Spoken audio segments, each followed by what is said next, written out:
Hello, my name is Scott for SB Gaming, and we are here in Steam. I'm taking a look at a guide I found recently on the Steam Workshop? No, just on Steam.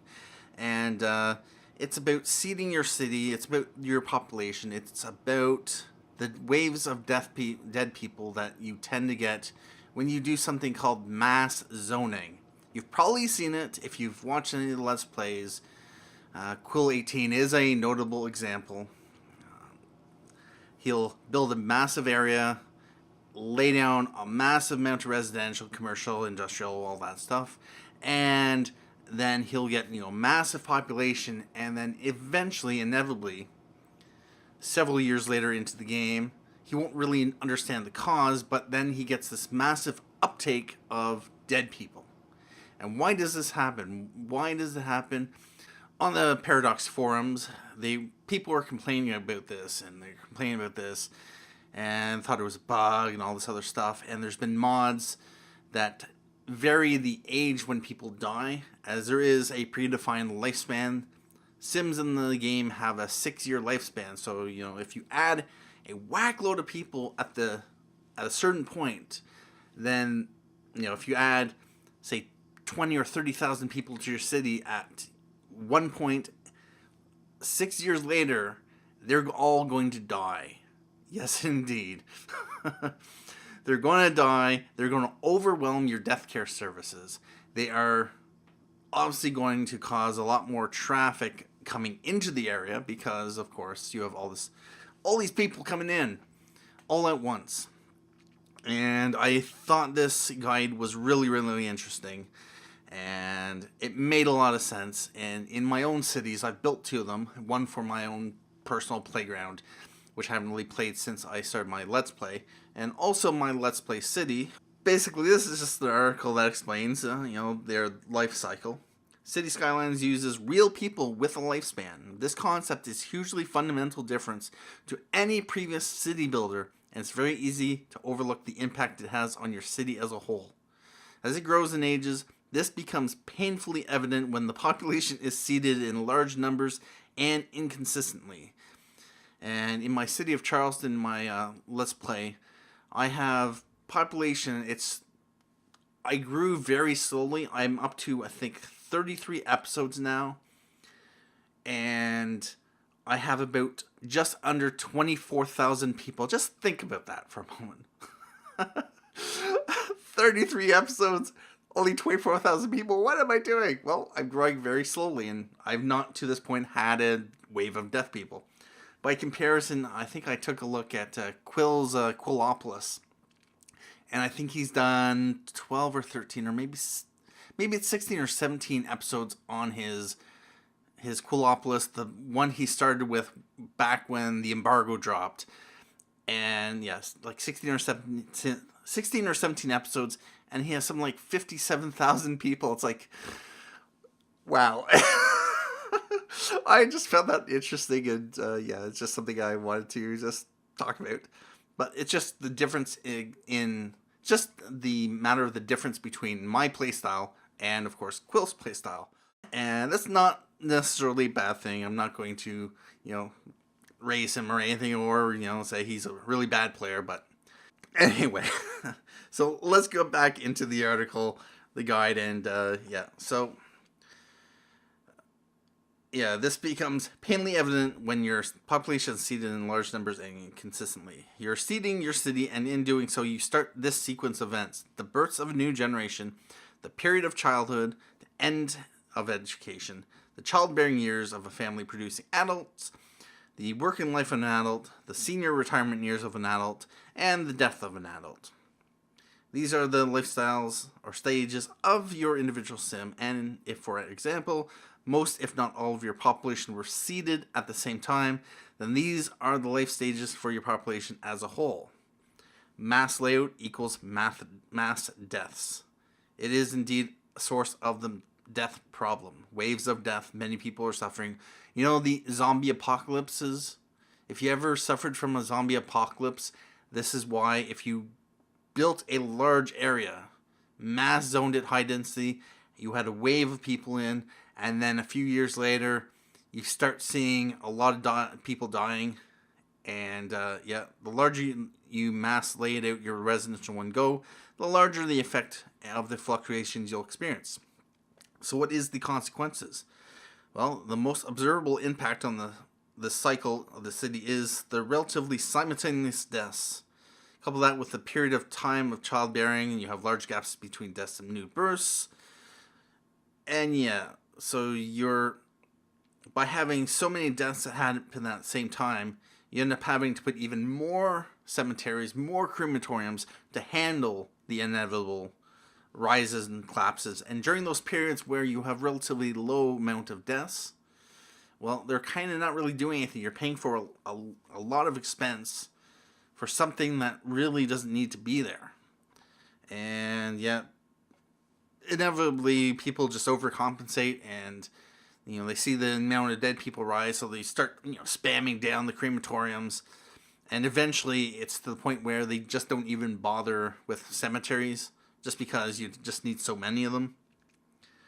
And there is a tool. It's a City Statistics Easy Access. I haven't really looked at this. I've downloaded it, and I haven't really gone in and take a look at it. But it shows you, and it can potentially show you if you have like peaks and valleys, and you can see, a lot of deaths, and a lot of births, and a lot of deaths.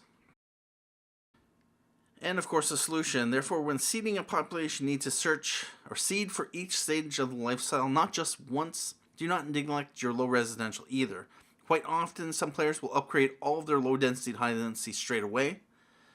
And there's a lot of people do it. Once they get the low density or the high density buildings available, you almost rarely see anyone even touch low density, because after all, low density means lower population.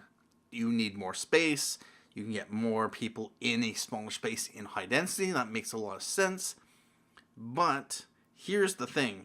There is a difference between the types of people that live in each to be taken into account. Very important difference. Low residential will house more families, which produce more children, whereas high residential houses more single young adults and produce less children. So in order to maintain a good birth rate to counter your death rate, your city needs low residential. It needs it. And in my city of Charleston, my YouTube Let's Play, where I have 24,000 people after 33 episodes, or not, I haven't even got to 24,000 people, I don't think. I'm just on the cusp of it. And there is a massive area that I've zoned low density, which I haven't even touched. I'll mix in, some high density residential just here and there, but I didn't even touch the low density once the high density was available. It's still there, and it's always going to be there.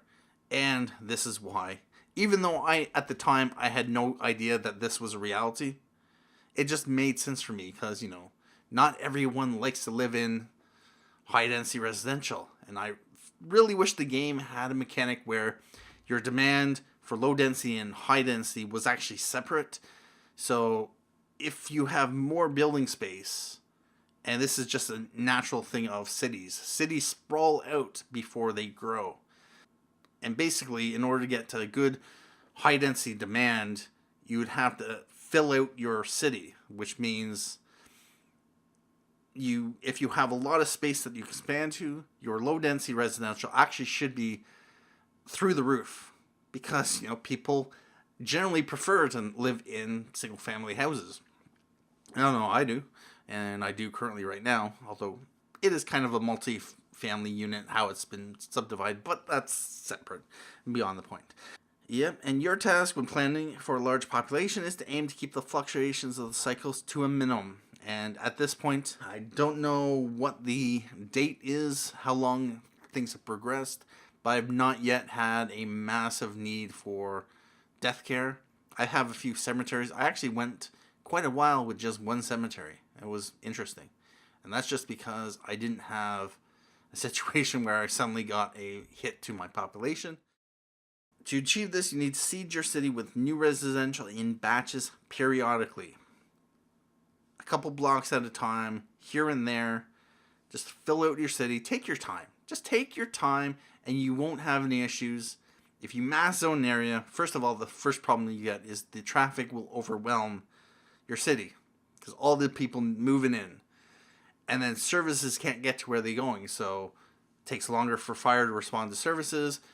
Crime goes up because police can't get to where they need to go. Your existing healthcare services start to slow down because the hearses have to stay in traffic longer.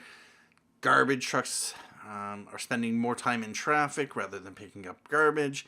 It just, yeah. And I've only had one situation where my traffic in my city of Charleston actually bogged down, and it was because I had a problem with trains. And two trains were blocking each other, which prevented a level crossing from allowing cars to pass. And yeah, it just was out of control, and I ended up fixing that.